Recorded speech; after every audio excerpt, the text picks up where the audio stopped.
Hide your head, Phoenix, and get that look in your eye. You can see the look in this horse's eye. He knows what's coming. He's Mr. Unwormable. He's got everyone, all of the ladies and owners and everyone bluffed. And yet I rebroke this horse in 3 or 4 years ago, and he does tie up. So we're going to utilise tying up being a form of restraint to try and nullify the evasion of this horse and to get him back on track. He's even got wrinkles around his lips with gobsmack. Because he has an IQ of Einstein, this horse.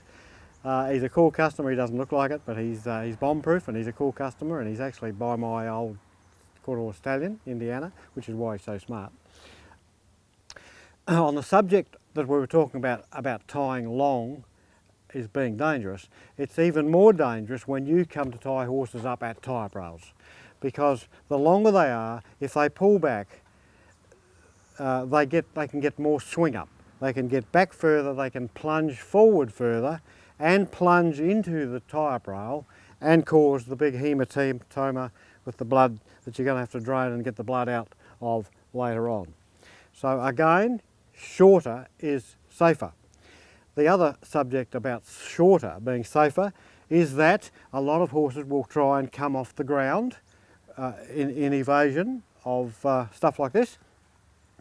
And so in a moment I'm actually going to shorten this bloke up more because I don't want the fear of him getting a front leg or both front legs over this rail, which is one of the other dangers you start to inherit when you come to tie-up rails, which is why you've got to sort things out over there in the round yard, as we talked about earlier, to try and eliminate it all over there as largely as possible before you come here, because even though this facility is a custom-made tying up facility, it has plenty of dangers also.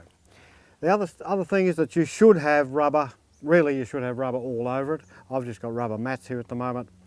But remember that this horse ties up, although he'll probably make out that he doesn't. Caused by evasion by putting it over people, of course, and they go backwards in their training every time, and you've got to rejig them. With any horse, and if you're doing this, you should not have them tied solid, but you should do this. Wrapped around the rail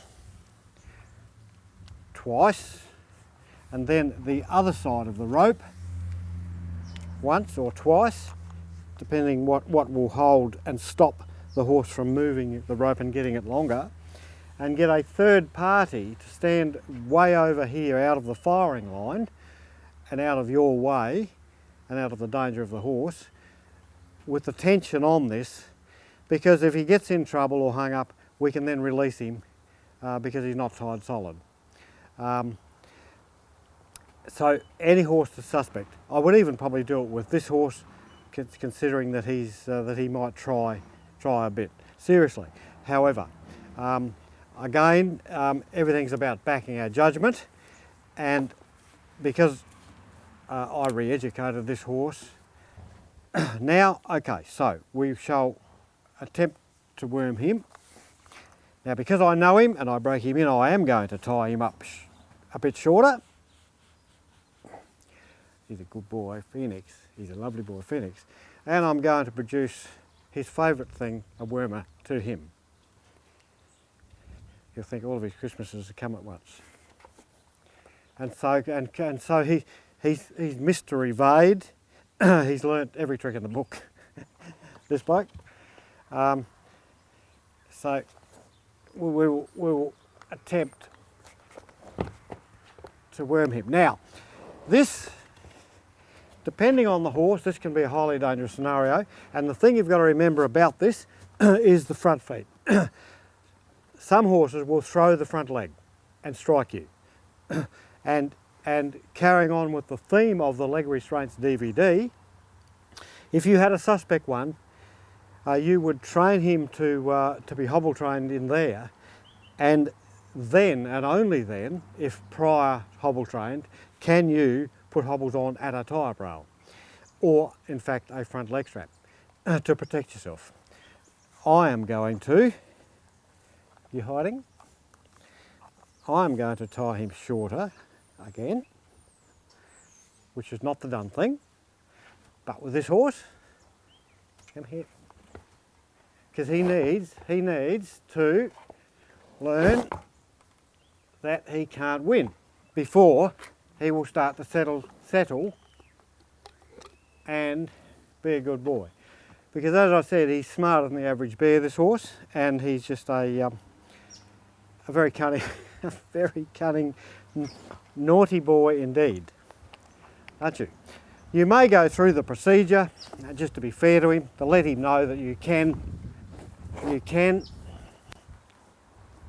boy, he's a good boy, rather than just try and ram the wormer in his mouth and give him relief and be sophisticated with everything you do. But we're not here to teach natural horsemanship on top of horsemanship. We're here to show you that if you take away evasion of horses, come here, they will give in. Good boy, he's a good boy. Now, in this case, I didn't want to waste, he's not due for worming. That was just molasses and water, and that may assist him in the future. But again, that's not the point of this exercise. The exercise is that horses that tie up properly, horses that are properly halter broken, are safe horses. They're also horses that you can look after better through their life from a veterinary point of view, and so they are always far better horses, and they have a better life because we can do the veterinary treatments and everything else necessary where other people can't. Other people would have to throw granules into the feed of this horse, and he'll have a gut full of worms and worm damage in his intestines, etc., etc., simply because he wasn't taught to tie up properly and he wasn't halter broken properly. Therefore, I don't call that responsible horsemanship or ownership. So, another form of restraint, tying up solid to a horse that does tie up solid, pre-program them first and do the job first prior preparation. But if a horse ties up solid, there is nothing you can't do. Is there, Felix? He's a good boy. He's a good boy. And he's all bluff, isn't he?